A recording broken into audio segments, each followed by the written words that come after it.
Good afternoon. तो हम लोग इस वीडियो में पढ़ेंगे हीमोप्टिसिस के बारे में कि हम हीमोप्टिसिस के पेशेंट को कैसे अप्रोच करें। तो सबसे पहले ये समझते हैं कि हीमोप्टिसिस होता क्या है। So haemoptysis is expectoration of blood from the respiratory tract. अगर रेस्पिरेटरी ट्रैक्ट से ब्लड आ रहा है तो हम लोग इसे हीमोप्टिसिस बोलते हैं। हीमोप्टिसिस को हम लोग जनरली कन्फ्यूज़ करते हैं हीमेटोमेसिस से, जिसमें से जीआई से ब्लड आता है। तो उससे कन्फ्यूज़ नहीं करना, पहले हमें कन्फर्म हो जाना कि जो ब्लड आ रहा है वो रेस्पिरेटरी ट्रैक्ट से ही आ रहा है। ठीक। तो जो हीमोप्टिसिस होता है ये कभी कभी लाइफ थ्रेटनिंग हो जाता है। कब? जब more than 400 ml of blood in 24 hours, जब 24 घंटे में मोर देन 400 ml ब्लड का हीमोप्टिसिस होता है, या फिर मोर देन 150 ml का हीमोप्टिसिस एक बार में होता है, तो ये लाइफ थ्रेटनिंग हो जाता है। अब आते हैं इसकी फिजियोलॉजी पे। तो आखिर ये होता क्यों है? तो देखें, जो हमारा लंग होता है वो यूनिक होता है क्योंकि इसकी डुअल ब्लड सप्लाई होती है। एक तो होता है पल्मोनरी सर्कुलेशन और एक होता है ब्रोंकियल सर्कुलेशन। जो पल्मोनरी सर्कुलेशन है वो एक लो प्रेशर सिस्टम होता है और वो इसेंशियल होता है गैसेस एक्सचेंज के लिए, क्योंकि अगर बहुत हाई प्रेशर सिस्टम होगा तो उससे इफेक्टिव गैसेस एक्सचेंज नहीं हो पाएगा। तो जो पल्मोनरी सर्कुलेशन होता है इसका रोल होता है गैसेस एक्सचेंज में। एक होता है हमारा ब्रोंकियल सर्कुलेशन, क्योंकि जो हमारे ब्रोंकाई हैं, एल्वेलाई हैं, उनको भी तो ब्लड चाहिए, तो इनको ब्लड देता है ब्रोंकियल सर्कुलेशन। और ये एक हाई प्रेशर सिस्टम होता है जो कि एओर्टा से ओरिजिनेट होता है। एओर्टा से ओरिजिनेट होता है इसीलिए हाई प्रेशर सिस्टम होता है। और इसी का पार्ट होती है ब्रोंकियल आर्टरीज। और जो कभी भी लंग में कोई ट्यूमर होता है या फिर जो ब्रोंकिटेक्सिस के डायलेटेड एयरवेज होते हैं या फिर कोई भी कैविटेटरी लीजन नया बना, तो उसका नियोवैस्कुलाइजेशन, मतलब उसके लिए अलग से ब्लड सप्लाई ब्रोंकियल आर्टरी देती है, क्योंकि एक हाई प्रेशर सिस्टम होता है और हाई प्रेशर सिस्टम में नियोवैस्कुलेशन ईजिली हो जाता है। ठीक। तो जो हमारा कल्प्रिट हुआ वो हुआ ब्रोंकियल सर्कुलेशन। ब्रोंकियल सर्कुलेशन ही कल्प्रिट होता है किसके लिए? हीमोप्टिसिस के लिए, क्योंकि एक हाई प्रेशर सिस्टम है और हाई प्रेशर सिस्टम से ही जो ब्लड है वो इतना प्रेशर से बाहर आ सकता है कि उसका हीमोप्टिसिस हो जाए, मतलब कि वो खून के रूप में बाहर आए। तो bronchial circulation is culprit for हीमोप्टिसिस, ये ध्यान रखना। ठीक, because it is a high pressure system. अब इटियोलॉजी क्या होती है हीमोप्टिसिस की?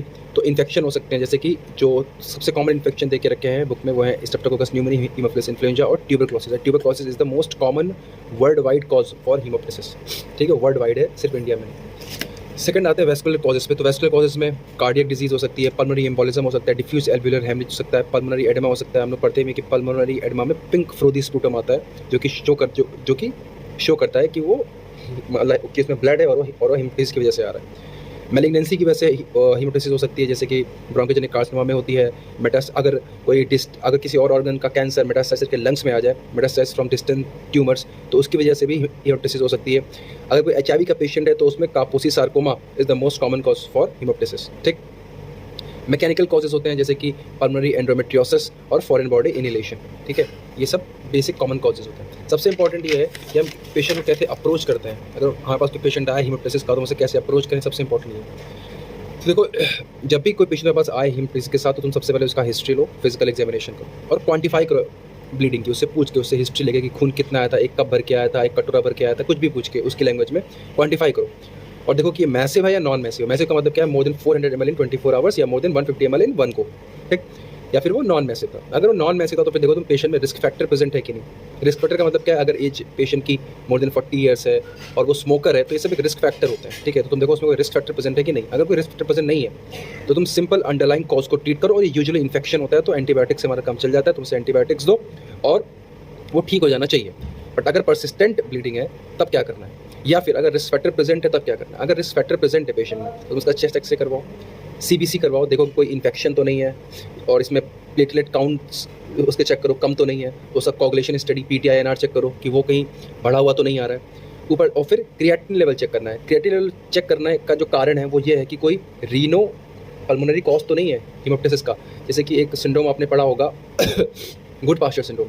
तो गुड पास्चर सिंड्रोम में ऐसा होता है कि ये किडनी को भी इफेक्ट करता है और लंग को भी इफेक्ट करता है। किडनी को इफेक्ट करता है, उसके से हीमेचूरिया होता है, और लंग्स को इफेक्ट करता है, इसकी वजह से हीमोप्टिसिस होती है। ठीक है, तो तुम्हें रूल आउट करना है, तो इसलिए तुम क्रिएटिनिन की स्टडी कर रहे हो कि किडनी फंक्शन तो नॉर्मल है। ठीक।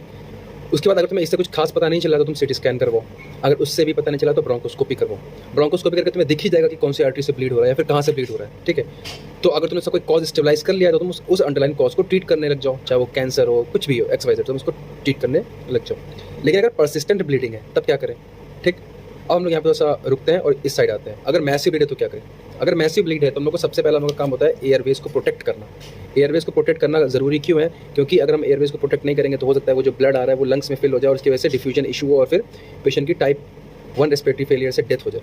ठीक है, तो हमें सबसे पहले वो एयरवेज को प्रोटेक्ट करना है। तो जो इसके तरीके हैरिसन में देख रखे बहुत प्यारे प्यारे तरीके हैं। सबसे पहले क्या करो, मान के चलो, मान लो ये पेशेंट है और उसके इस लंग से ब्लीडिंग हो रही है। ये मान लो उसका लेफ्ट लंग है, ये राइट लंग है, सॉरी ये राइट लंग है, ये लेफ्ट लंग है। ठीक है। तुम क्या करो, तुम इस पेशेंट को लाई डाउन पोजीशन में रखो और जो इसका लेफ्ट लंग है उसको नीचे रखो ऐसे। लेफ्ट लंग यहाँ पे मतलब यहीं से ब्लीडिंग हो रही है, सॉरी राइट लंग से ब्लीडिंग हुई, तो इसको यहाँ पे रखो राइट लंग को, लेफ्ट लंग को ऊपर रखो, ताकि ग्रेविटी की वजह से ब्लड जो है वो उछल के ऊपर से दूसरे लंग पे ना पहुँच जाए।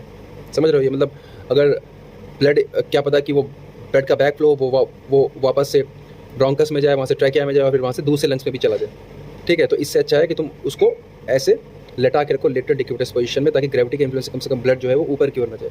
एक तो तुम ये कर सकते हो। दूसरा तुम कर सकते हो इंटिबेशन, सॉरी हाँ इंटिबेशन कर सकते हो। ठीक है, तो इंटिबेशन जो हम लोग करते हैं इसमें हमें ये ध्यान रखना है कि जो हम एंडोट्रैकियल अगर हम इंटिबेशन कर रहे हैं तो हम सिर्फ उस लंग को इंटिबेट करें जो कि नॉर्मल है, उस लंग को इंटिबेट ना करें जो कि जिसमें ब्लीडिंग हो रही है। मतलब हम सेलेक्टिव इंटिबेशन करते हैं इस पोजीशन में। हम नॉर्मल इंटिबेशन नहीं करेंगे कि हम सिर्फ ट्रैकिया में जाके और पाइप डाल देंगे, नहीं, हम उस लंग्स में पाइप डालेंगे जहाँ से ब्लीडिंग नहीं हो रही, ताकि उसका एयरवे जो है वो प्रोटेक्ट हो जाए, कम से कम पेशेंट सांस तो ले पाए। ठीक है, तो हम सेलेक्टिव इंटिबेशन करते हैं, बहुत इंपॉर्टेंट वर्ड है सेलेक्टिव इंटिबेशन। और 21 लंग का करते हैं जो कि परफेक्टली नॉर्मल है, जिससे हेमोप्टिसिस नहीं हो रही है। ठीक है, तो हमारा काम था एयरवे को प्रोटेक्ट करना। पहले हमने एयरवे को प्रोटेक्ट किया। अगर एयरवे को प्रोटेक्ट करने के बाद ब्लीडिंग स्टॉप हो गई, ठीक बात है, अच्छी बात है। लेकिन अगर फिर भी ब्लीडिंग स्टॉप नहीं हुई, ब्लीडिंग कंटिन्यू कर रही है, तो हम क्या करेंगे, एम्बोलाइजेशन कराएंगे और रिसेक्शन कराएंगे। जो ब्रोंकियल आर्टरी है हम उसका एम्बोलाइजेशन कर देंगे। लेकिन ये भी एक रिस्की प्रोसीजर होता है, क्योंकि कई बार ब्रोंकियल आर्टरी के पास में स्पाइनल आर्टरीज होती है, तो उनका इमोबिलाइजेशन हो जाता है। लेकिन मोर देन 80% देखा गया है कि ये प्रोसीजर सेफ्टी से हो जाता है, सेफली हो जाता है इमोबिलाइजेशन। ठीक, अगर इमोबिलाइजेशन करें या फिर हम लोग क्या कर सकते हैं, रिसेक्शन कर सकते हैं। बट जो रिसेक्शन है वो बहुत हाई मोर्टेलिटी रेट वाला प्रोसीजर होता है, तो हम जनरली उसे अवॉइड करते हैं, हम काम चलाते हैं एम्बोलाइजेशन से।